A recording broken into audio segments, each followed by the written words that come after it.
बोलिए सतगुरु कबीर साहेब की जय। सतगुरु कबीर प्राकट धाम लाहौर तारा की जय। गुरु धनी धर्मदास साहेब की जय। पंच श्री हजूर साहेब की जय। सकल संत महात्माओं की जय। आज की आनंद की जय। बंदगी साहेब। आज हम लोग संत ओम प्रकाश साहेब जी हमारे समक्ष हैं, जो सतगुरु कबीर साहेब इस धराधाम में प्राकट्य हुए। तो कुछ लोगों का मानना है कि कबीर साहेब कमल के पुष्प में प्राकट्य नहीं हुए हैं, और कुछ लोग मानते हैं। तो साहेब जी बहुत पुराने महात्मा हैं, संत हैं। तो हम लोगों को आज एक मौका मिला है साहब के विचार को सुनने के लिए। तो साहब अपने इस संत जीवन में रहकर सतगुरु कबीर साहब को जिस स्वरूप को नॉलेज किए हैं, उस स्वरूप के बारे में एवं हम सब लोगों के अंदर में जो गलत भ्रांतियां हैं उसको दूर करने के लिए आज साहब के मुखारबिंद से साहब का विचार को श्रवण करेंगे। बोलिए सतगुरु कबीर साहेब की जय। जय सतगुरु कबीर साहेब की जय। धनी धर्मदास साहेब की जय। काशी लहर तारा धाम की जय। खरसिया गद्दी की जय। पंच श्री हजूर वृद्ध मुनि नाम साहेब की जय। पंच श्री प्रकाश मुनि नाम साहेब की जय। पंच श्री हजूर उदित नाम साहेब की जय। पंच श्री हजूर मुकुट मणि नाम साहेब की जय। पंच श्री हजूर अर्ध नाम साहेब की जय। महंत श्री रामदास साहेब की जय। महंत श्री पुरुषोत्तम साहेब की जय। महंत श्री शांति साहेब की जय। महंत श्री राम स्वरूप साहेब की जय। महंत श्री जगदीश साहेब की जय। सकल संत महापुरुषों की जय। साहिब बंदगी साहिब, साहिब बंदगी साहिब, साहिब बंदगी साहिब। विश्ववंदनी सतगुरु कबीर साहेब एवं संत महापुरुषों सबको मेरी तरफ से कोटि कोटि बंदगी है। मैं कोटि कोटि बंदगी करता हूँ। सतगुरु कबीर साहेब के प्राकट्य के बारे में वास्तव में कई लोग जो है तर्क करते हैं कि कबीर साहेब प्राकट्य हुए हैं या किसी माँ के गर्भ से पैदा हुए हैं।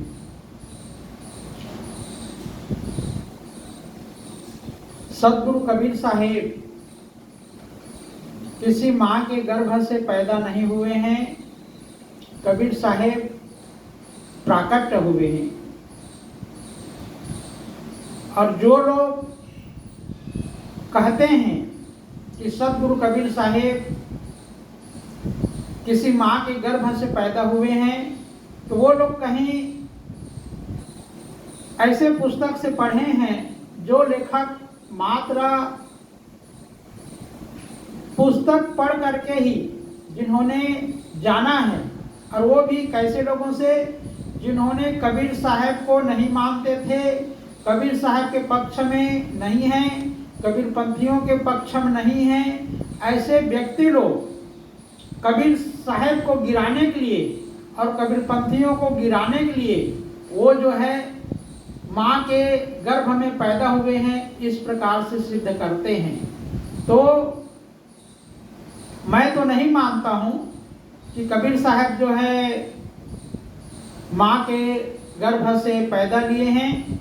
कबीर साहेब अवतारी पुरुष हैं, दिव्य पुरुष हैं और प्राकट्य हुए हैं।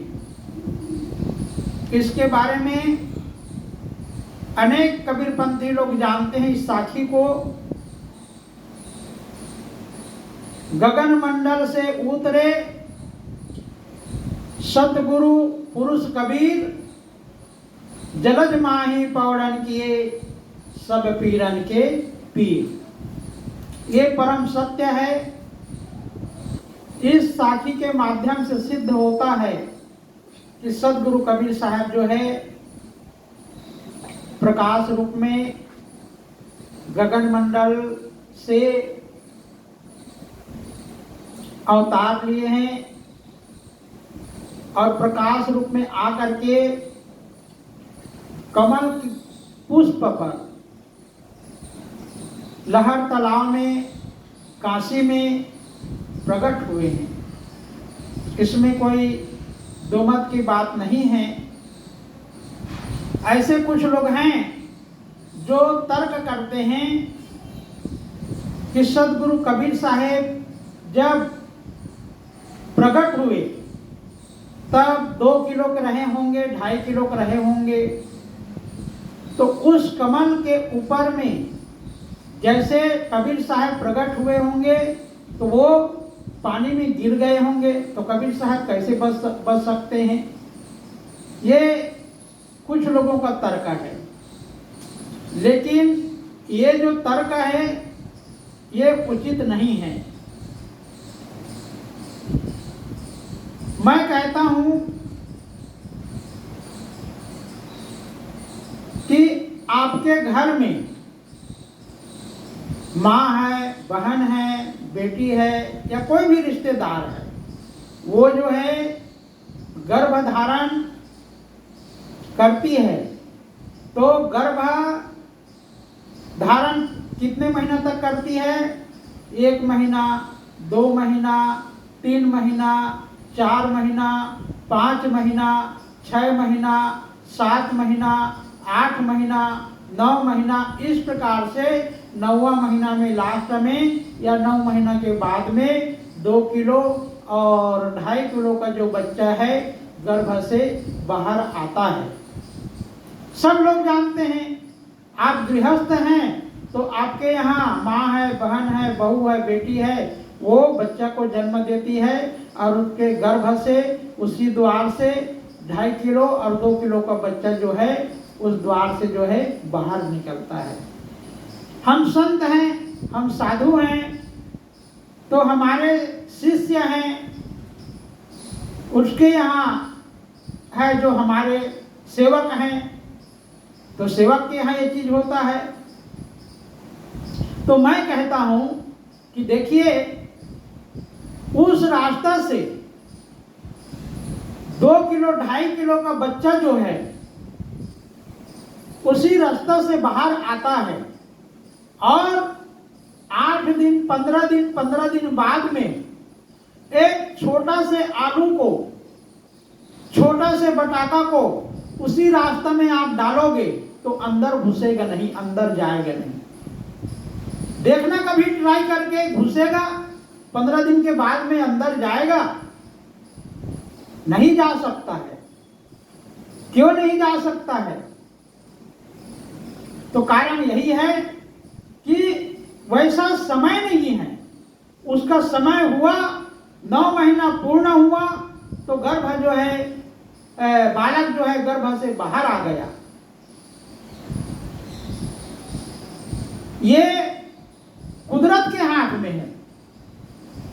वो छोटा सा रास्ता है, वहां से उस 2 किलो 2.5 किलो का जो बच्चा है उसको गर्भ से बाहर ला दिया, लेकिन छोटा सा इतना बड़ा 50 ग्राम 100 ग्राम जो आलू है वो उसी द्वार में फिर से अंदर नहीं घुसा सकते, नहीं घुस सकता, अंदर नहीं जा सकता।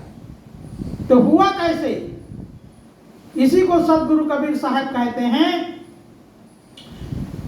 क्या कहते हैं? अवधू कुदरत की गति न्यारी, अवधू कुदरत की गति न्यारी, या ते लवंग रफ नहीं लागे, चंदन फूली न फूला, मछ शिकारी रमे जंगल में, सिंह समुद्र ही झूला, अवधू कुदरत ते लवंग रफ नहीं लागे, या ते लवंग रफ नहीं लागे, चंदन फूल न फूला अवधू कुदरत की गति न्यारी।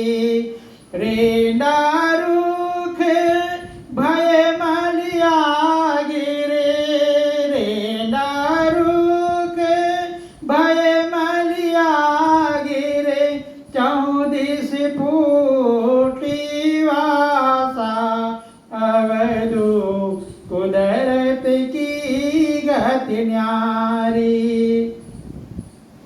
गूंगा ज्ञान विज्ञान प्रकाशे, गूंगा ज्ञान विज्ञान प्रकाशे, वाणी अनहद बोले, वाणी अनहद बोले, पंगु मेरे सु मेरे उलंगे, पंगु मेरे सु मेरे उलंगे, त्रिभुवन मुक्ता डोले अवधू कुदरत की गति न्यारी, अवधू कुदरत की गति न्यारी।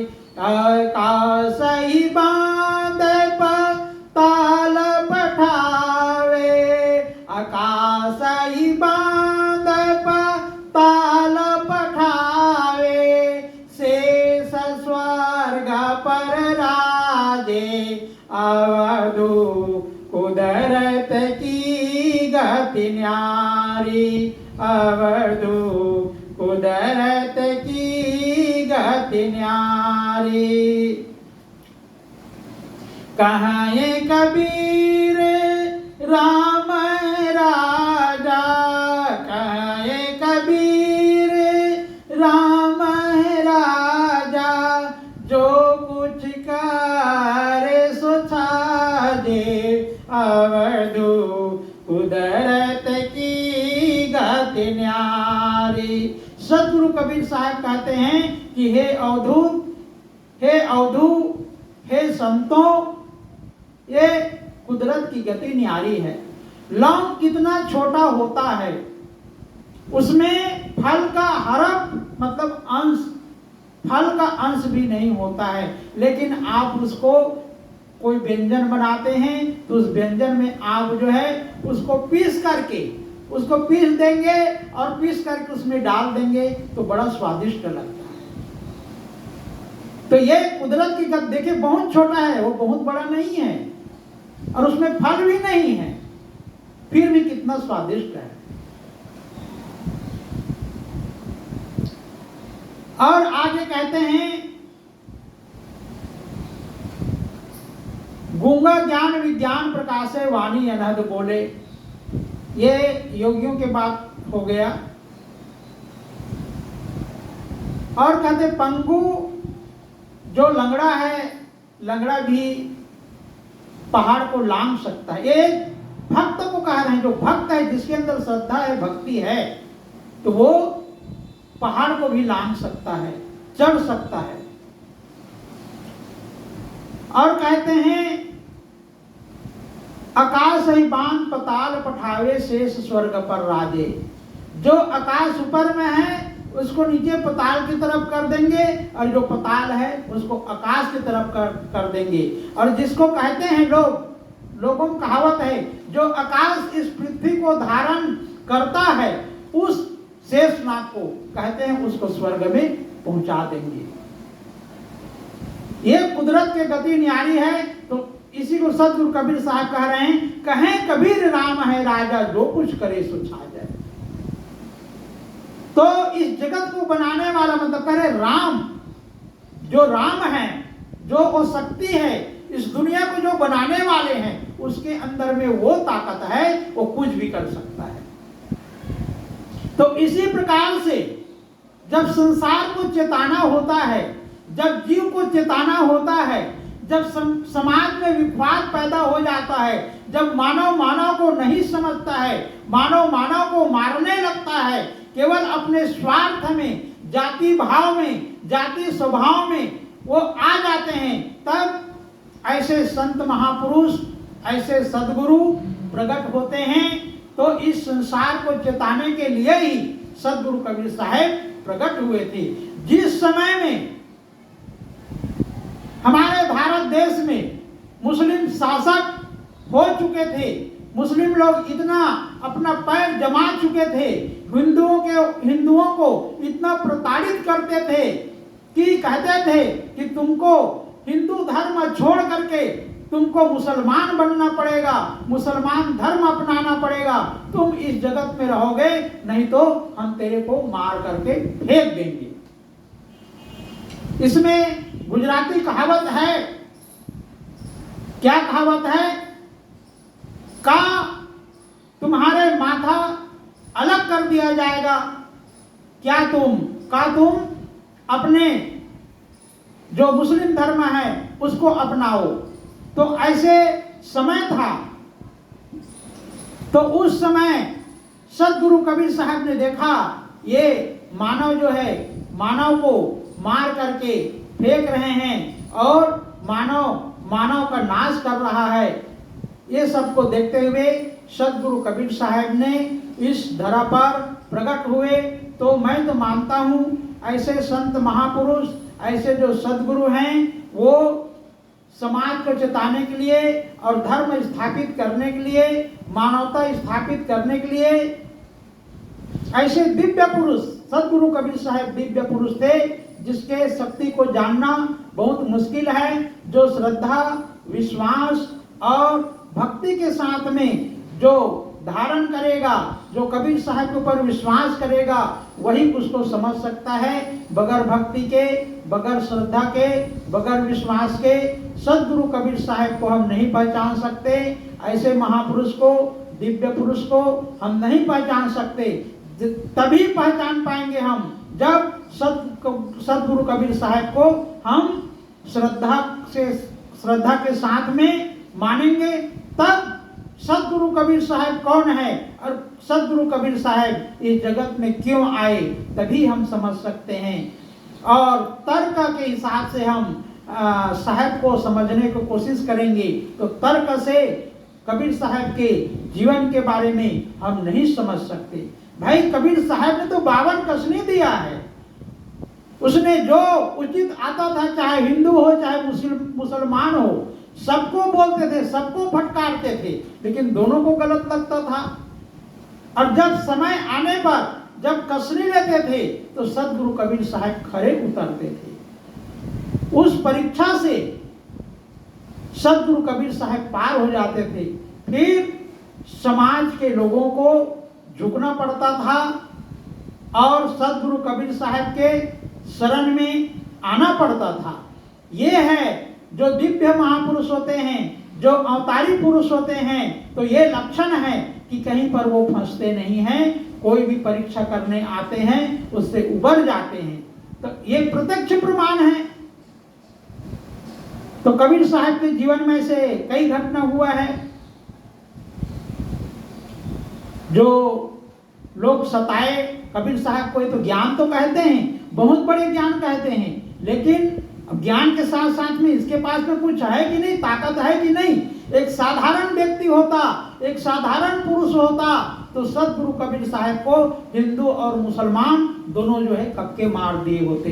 लेकिन कबीर साहब किसी के अस्त्र से, किसी के शस्त्र से, किसी जानवर के द्वारा, सभी प्रकार से लोग जो है पानी में डुबा करके, इस प्रकार से हर प्रकार से सद्गुरु कबीर साहब को मारने की कोशिश किए, हिंदू और मुसलमान दोनों। लेकिन कबीर साहब ने हिंदू के परीक्षा में और मुसलमान के परीक्षा में, दोनों के परीक्षा में सद्गुरु कबीर साहब जो है पास हुए और दोनों को झुकना पड़ा। इसलिए कबीर साहब के ग्रंथों में आता है, क्या कहते हैं? हिंदू का गुरु मुसलमान का पीर, 7 दीप 9 खंड में सोहम सत्य कबीर। ये परम सत्य है। सतगुरु कबीर साहब एक ऐसे दिव्य पुरुष हुए हैं जिसको पूरे भारत देश में मानते हैं। हिंदू के लिए गुरु है और मुसलमान के लिए पीर है। इसमें दो मत की बात नहीं है। और इसका प्रत्यक्ष प्रमाण है गोरखपुर से 40 किलोमीटर दूर बस्ती करके गांव है जिसको मगहर कहते हैं। तो उस मगहर गांव में सतगुरु कबीर साहब का जो है एक तरफ हिंदू लोगों का बनाया हुआ मतलब उस समाधि है, मंदिर है, और एक साइड में वहीं पर ही केवल दीवार का आड़ है। और उस दीवार के बाद में मुसलमान लोग सतगुरु कबीर साहब का जो है अंतिम संस्कार उसका क्या बनाए, मजार बनाए हैं। तो दोनों जाते हैं वहां दर्शन करने के लिए। एक तरफ हिंदू दर्शन करते हैं, एक तरफ मुस्लिम दर्शन करते हैं। लेकिन ये बात नहीं है कि हिंदू मजार में नहीं जाते हैं। हिंदू हैं तो पहले कबीर साहब के जो मंदिर है वहां पर जाकर के दर्शन करेंगे, फिर मजार में जाएंगे। यदि मुस्लिम हैं तो पहले मजार में जाएंगे, उसके बाद में मंदिर में जाएंगे। तो भारत में एक ही जगह है जहां सतगुरु कबीर साहब जहां पर अंतिम अवस्था में अपना शरीर छोड़े, वहां पर हिंदू और मुस्लिम दोनों जो है जाते हैं। ये प्रत्यक्ष प्रमाण है। तो मैं यही कहता हूँ सतगुरु कबीर साहब जो है किसी के माँ के गर्भ से पैदा नहीं हुए हैं, अवतारी पुरुष थे, वो अवतार लिए हैं, वो प्रकट हुए हैं। ये 100% सत्य है। और जो व्यक्ति मेरे सामने ऐसे बोलेंगे मैं उसको मैं उत्तर दे सकता हूँ, नहीं दे सकता हूँ ऐसी बात नहीं है। एक बार की बात है, एक जगह मैं गया था सत्संग में, उसमें ऐसे संत लोग थे, वो भी कबीर साहब को ही मानते हैं लेकिन कबीर साहब के जीवन चरित्र को नहीं मानते हैं, कबीर साहब के प्राकट्य को नहीं मानते हैं। तो वो संत ने कहा हम लोग अपने जो संस्था के हैं, अपने ग्रुप वाले हैं, ऐसे संत मैं 2 था और 2 थे, वो लोग भी मानते थे। और उन लोगों का ग्रुप जो है करीब 25, 30, 50 में था। तो उन लोगों में से एक संत ने कहा कि साहब जी आप लोग कबीर साहब को प्राकट्य मानते हैं तो ये क्या बात है और इसको आप लोग सिद्ध करके बताइए। तो बाकी जो 3 संत थे वो लोग एक स्वर में एक साथ कहें सतगुरु कबीर साहब हमारे इष्ट हैं और हम लोग प्राकट्य मानते हैं, आप जो भी माने उससे हमको लेना देना नहीं है और हम तो प्राकट्य मानते हैं। मैं चुप रहा। तो वो संत कहता है कि साहब जी आप कुछ क्यों नहीं बोले। तो मैं कहा आप क्या बोलवाना चाहते हो। तो यही जो मैं बोला, तो जैसे लोग बोले वैसे आप क्यों नहीं बोले। मैं नहीं बोलूंगा। तो वो कहे नहीं बोले इसका मतलब आप और कुछ कहना चाहते हैं। मैं कहा हाँ मैं कहूँगा। तो फिर से मैं कहा जो आप प्रश्न किए उसी प्रश्न आप फिर से करिए और आप क्या चाहते हो। तो उन्होंने कहा स्पष्ट कहा मैं कबीर साहब जो प्राकट्य हुआ है उसको नहीं मानता हूं और आपका कहना क्या है। तो मैं संत को कहा कि देखो यदि मैं सिद्ध कर देता हूं कबीर साहब प्राकट्य हुए हैं तो आप जो है क्या करोगे। तो उन्होंने कहा कि मैं आपको 3 बार बंदगी करूंगा। तो मैं कहा ठीक है 3 बार बंदगी करोगे। मैं कहा इतने में मैं शांत होने वाला नहीं। मैं कहा देखो आप मेरे से उम्र में बड़े हो, भेष में बड़े हो, यदि मैं सिद्ध कर देता हूं तो कहीं भी मिलोगे, मेरे को बैठ करके 3 बार कहीं भी हो बंदगी करना पड़ेगा। मैं तेरे को पहले बंदगी नहीं करूंगा। यदि मैं हार जाता हूं, सिद्ध नहीं कर पाऊंगा तो मैं आपको कहीं भी मिलूंगा, मैं आपको बैठ करके बंदगी करूंगा। ये है इसका शर्त। तो कहे हाँ साहब जी कोई बात नहीं कहा। तो फिर मैं कहा कि देखो आप तर्क करते हो कि कबीर साहब जो है कमल के पुष्प पर प्रकट हुए तो 2 किलो के रहे होंगे, 2.5 किलो के रहे होंगे, तो वो कैसे टिक सकते हैं, गिर जाएंगे और मर जाएंगे। आप कहते हो ना, तो उस संत को कहा, मैं कहा कि आप संत हो तो आपके पास में माँ नहीं है, बेटी नहीं है, ये चीज नहीं, लेकिन मैं कहा आपके शिष्य है, आपके शिष्य के यहाँ उसके बहू है, उसकी बेटी है, गर्भ धारण करती है। और गर्भ धारण करती है तो 1 महीना, 2 महीना, 3 महीना, 4 महीना, 5 महीना, 6 महीना, 7 महीना, 8 महीना, 9 महीना, 9 महीना तक धारण करती है। उसके बाद में जो है 9वां महीना में गर्भ से बालक जो है बाहर आ जाता है। होता है कि नहीं होता है? उन्होंने कहा कि हाँ होता है। मैं कहा रास्ता वही है, वहां से 2 किलो 2.5 किलो का बच्चा जो है उस द्वार से बाहर आया, लेकिन 15 दिन के बाद में 8 दिन के बाद में उसी द्वार में इतना बड़ा आलू, 10 ग्राम आलू, 50 ग्राम आलू, ये जो है 100 ग्राम आलू, इतने बड़ा होता है, ज्यादा बड़ा नहीं होता है, उसको अंदर में घुसाना और डालना, घुसेगा। तो उन्होंने कहा आप कैसे